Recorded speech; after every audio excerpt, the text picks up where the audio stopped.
In this video, for the first and probably last time, we're doing a race. Dodrio versus Girafarig. These Pokemon are both part normal, have similar base stat totals, and have the medium fast growth rate, the most common growth rate in the game. This means that they level up a bit slowly in the early game, but moderately fast in the late game. However, they're quite different in stat distribution and learn set.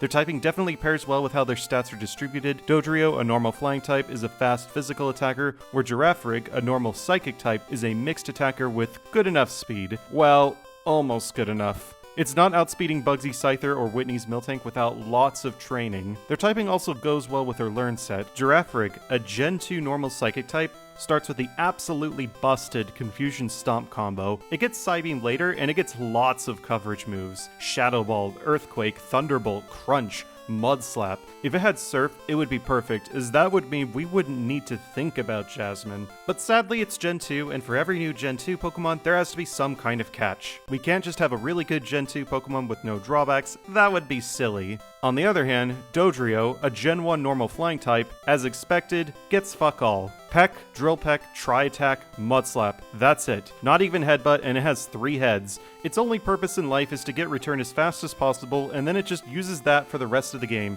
And honestly, that's not a bad strat. This is Gen 2, the game where every gym leader is bad. Interestingly, they also both learn Agility via level up, which synergizes with Curse. Ideas for later. Rules are as follows: only my starter in battle, no items in battle except held items and balls for catching, no major glitches. The timer starts when I obtain my starter, and it ends when Pokemon Trainer Red is defeated. I name my bird Kark and my Girafarig Stev. These names were actually decided in a live stream from the same viewer, Squidgy, a fellow Gen 2 solo runner. Do check out his channel, link is in the description. These runs were performed live. The links to the VODs are also available in the description. Let's begin. We're starting with Kark.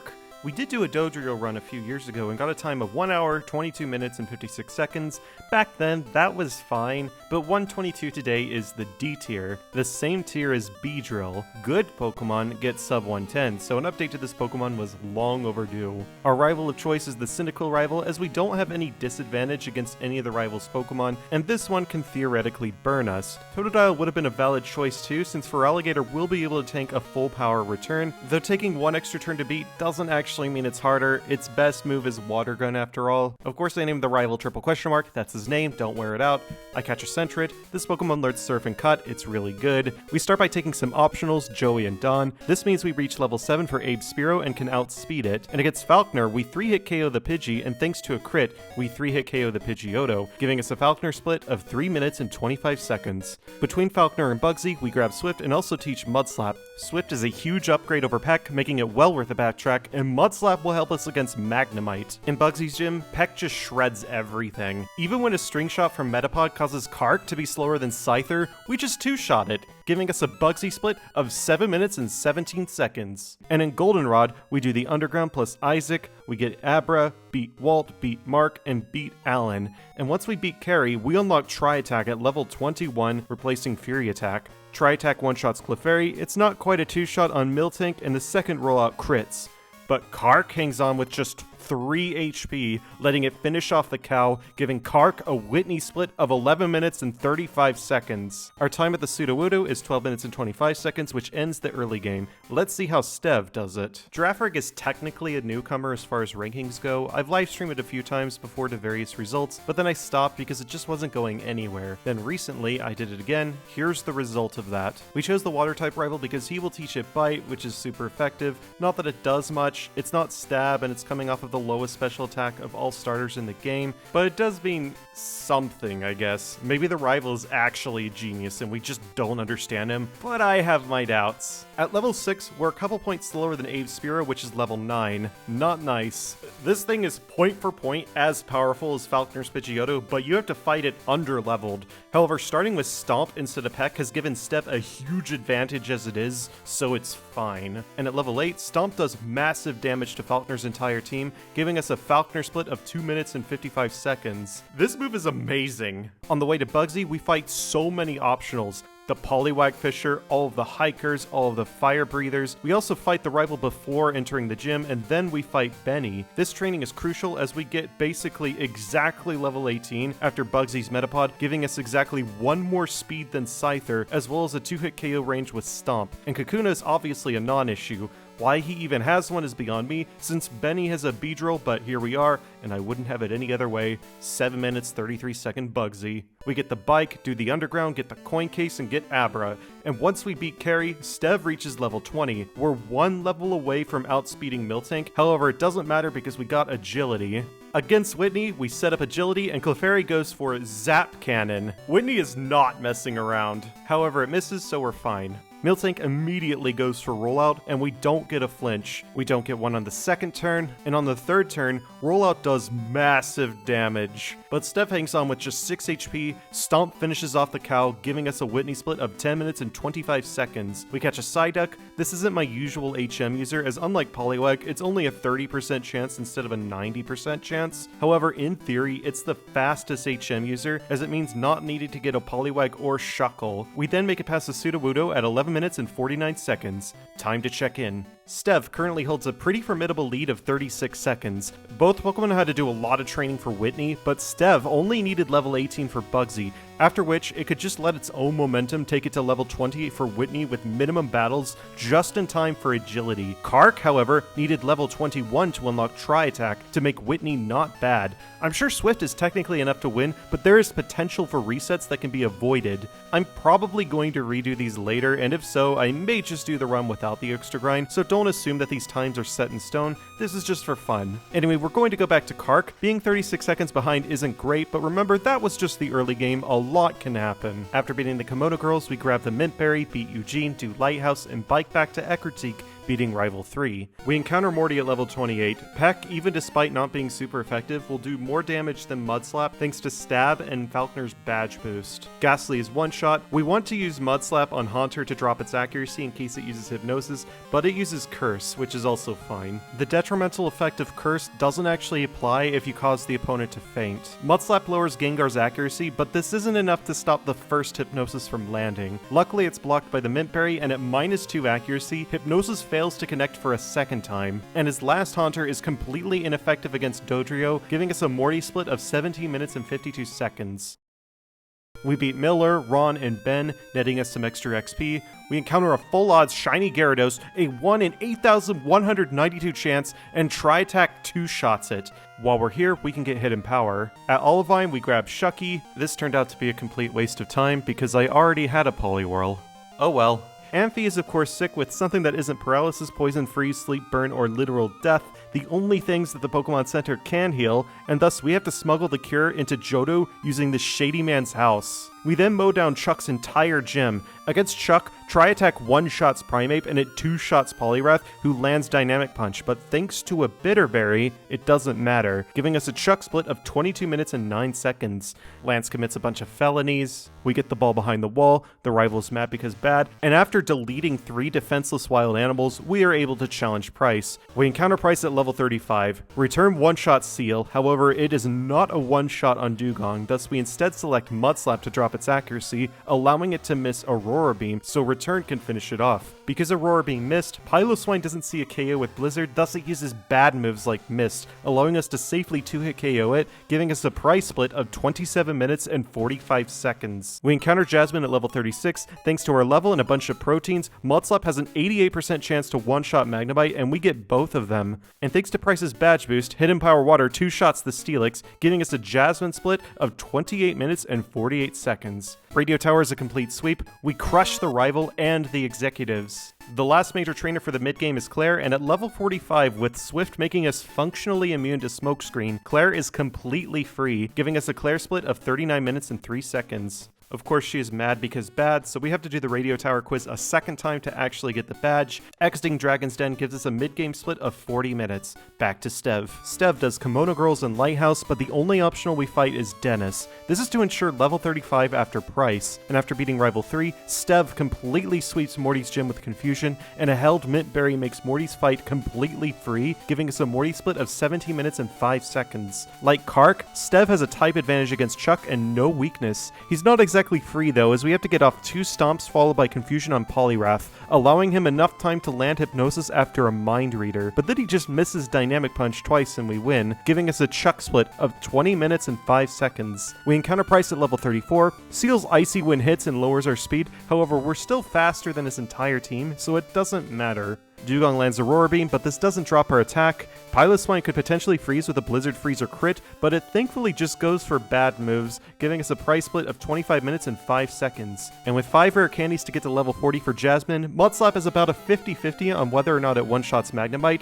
As a result, it one-shots the first Magnemite, but not the second one, causing Stev to get paralyzed. However, Magnemite and Steelix are so slow that a single agility basically negates the status condition. Against Steelix, Hidden Power Ice does half, Iron Tail drops Stev to just 16 HP, but Jasmine doesn't heal and we get the range for the 2-shot, giving us a 2704 for Jasmine. We then run into a wild Poliwhirl because I forgot to repel, and thanks to Paralysis we're too slow to run away. It takes Girafarig down to 6 HP, but thankfully we managed to escape. That's the game warning us to keep our hubris in check. Radio Tower is a sweep. We do get paralyzed by the rival's Magnemite, but it hardly matters when the Haunter can't really do anything. For vitamins, we're getting 3 Carbos and a single protein. The Carbos are so we outspeed Red's Charizard at +0 speed, saving 1 turn of setup, and the protein is for damage ranges. Against Claire, Return one-shots everything except Kingdra, where it's a 2-shot. She heals but no smokescreen, thus we can safely reattempt Return for the KO, giving us a Claire split of 37 minutes and 34 seconds. And we exit Dragon's Den at 38 minutes and 46 seconds, concluding the mid-game for this race. Stev now has a commanding lead, doubling the lead he had before. That's not to say Kark isn't doing well. 40 minutes at this point is a fantastic time, but as far as the race goes, it's an uphill battle. We'll continue with Stev for now as he crushes the Elite Four. So for the rest of this video, I'm going to apologize for any lower quality voice recording than normal because my face is all puffed up from allergies. Sorry, so it's really hard to speak. Before fighting the rival, we're given the option to take the Earthquake TM, which we do get, but we're not going to teach it yet.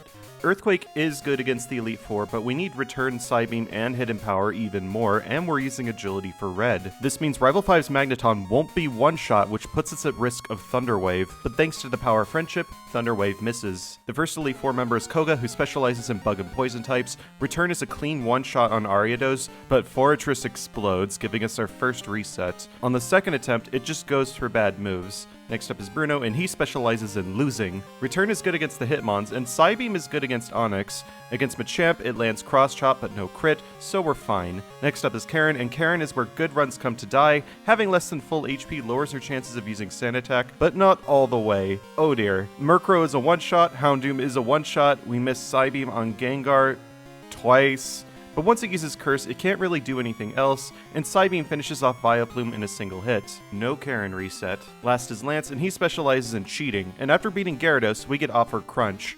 Just in case anyone wonders if I considered using it against Red or Sabrina, I did. It's bad. And just in case anyone wonders if anyone was foolish enough to use it against Red or Sabrina, I did. It really is bad.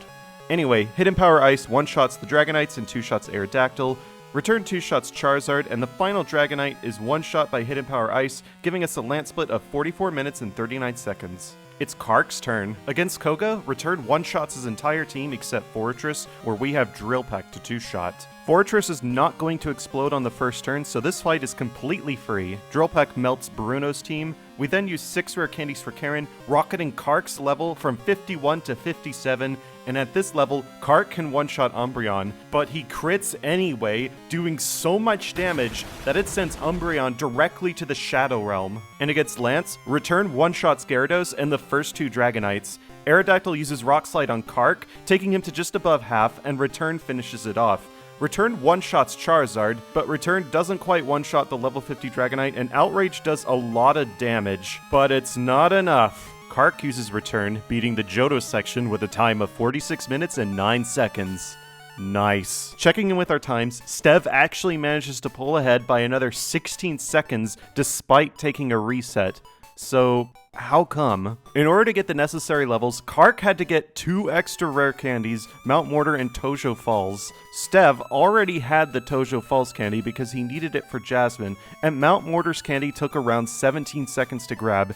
You can get it lower, I think 13 seconds is possible, but you tend to be in a much different mental state when doing a live run versus a simple benchmark. That said, Kark doesn't have agility, meaning he's not going to be using Curse, so preparing for Red is going to be much simpler. Kanto's next. Stev has to run a few errands, getting Curse, Protect, and Leftovers. Curse costs 15 seconds, Protect costs 11 seconds, and the Leftovers item costs 5 seconds, and the time loss is going to continue. Erica herself is pretty simple, although Blossom wasn't a one-shot. Sabrina's whole team, on the other hand, is one-shot by return. We teach Earthquake to sweep Surge, Brock, and Blaine. We also fight the Snorlax since we're close to a level up without it. It's not a one-shot, and it can paralyze us with Body Slam, but Wild Pokemon AI is random, so resets aren't likely. Against Janine, we're back to one-shotting with return, and we do the same to Misty, giving us level 62 for Blue. Against Blue, we set up with Agility and +2 attack with Curse. Unfortunately, the Pidgeot has copied all of our setup with Mirror Move. Not good, but a single crit knocks it out. Return and Earthquake then sweep the rest of Blue's team, giving us a blue split of 57 minutes and 42 seconds. Not bad. Kark takes a simpler approach to Kanto. With Return and Drill Peck and a little bit of help from Hidden Power Water, everyone's a one-shot with some exceptions, and none of them matter, so let's just skip to Blue. We encounter Blue at level 67, Return one-shots Pidgeot with a crit, Hidden Power one-shots Rhydon with a crit, but it obviously doesn't matter. Return one-shots Alakazam, Return one-shots Gyarados with a crit, Return one-shots Arcanine with another crit. That's 4 crits. We've clearly got some Gen 1 crits going on here. Drill Peck one-shots the Exeggutor, no crit, and that gives us a blue split of 57 minutes and 51 seconds. As a result, Kark is just 9 seconds away from Stev. Let's see how Red is. Stev's ahead, so let's start with him. We encounter Red at level 65. Stev's moveset is the Gen 2 Classic. Curse, Protect, Return, and 4th move, in this case Agility. Luckily Stev can just one-shot Pikachu with Return. This is good because this thing is a nightmare to set up against. Not that Espeon is any better. Against Espeon we have to set up to +4 speed and +2 attack, using Protect to stall for healing from Psychic, which does massive damage even despite being resisted. Not to mention it can lower our special defense and cause us to do even more damage. And Reflect, there's also that. And +2 attack, Return is a one-shot on Espeon, which we use when Reflect is down. Against Snorlax, Return takes Snorlax down to about a quarter, and thanks to our +2 defense, Snorlax does not see a KO with Body Slam, and thus chooses Amnesia. And because it's at low health, it then selects Rest while we can safely set it to +4 attack while it's asleep. At +4 attack, we have one-shots on everything, and since we used 2 Agility to counter the speed drop, we outspeed everything, giving Stev a red split of 59 minutes and 53 seconds. This Pokemon is really good, but let's see how our Dodrio matches up. For Red, Kark takes the Mount Silver Rare Candy, costing around 13 seconds, but this is for an Espeon range. In retrospect, I probably shouldn't have gotten this candy, but it is what it is.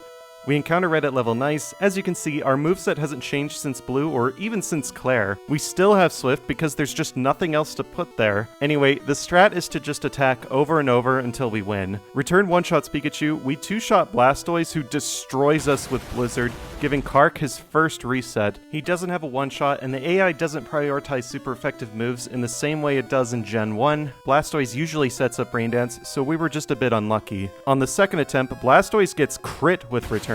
Okay, Return one-shots Espeon, Return one-shots Snorlax with another crit. The Gen 1 crits just keep coming. Return 2-shots Charizard, and one final Drill Peck on the Venusaur finishes the race at just 59 minutes and 48 seconds. Kark wins by just 5 seconds. That race was really close. Like, if I hadn't run into that Poliwhirl or got that reset, or if I just did Kanto or the Radio Tower section a little bit better, Stev would have won. Of course, Kark had a reset that could have just not happened. Kark also could have just not had that extra rare candy. I can always re-rank them later, so if you think Girafarig deserved to win or Dodrio should have done better, you may even be right, and I may just run them again later. Or, hey, you can run them too and beat my times. Hey, I never claim to be the best or even one of the best. Chances are, someone watching this is better than me, and so I highly encourage you to play these runs for yourself. That said, I did do an unofficial Girafarig run off-stream a while ago, one where I didn't make any of these mistakes, and I managed to get a 59-minute 10-second red time. So yeah, there's definitely way more ground to be gained with these Pokemon. For now though, this is what's going on the leaderboard. 2 well-deserved S-tier finishes. Thanks for watching, have a good day. Because Aurora Beam missed, Polyswine doesn't see a KO with Blizzard. Polyswine, yeah, that's pretty accurate.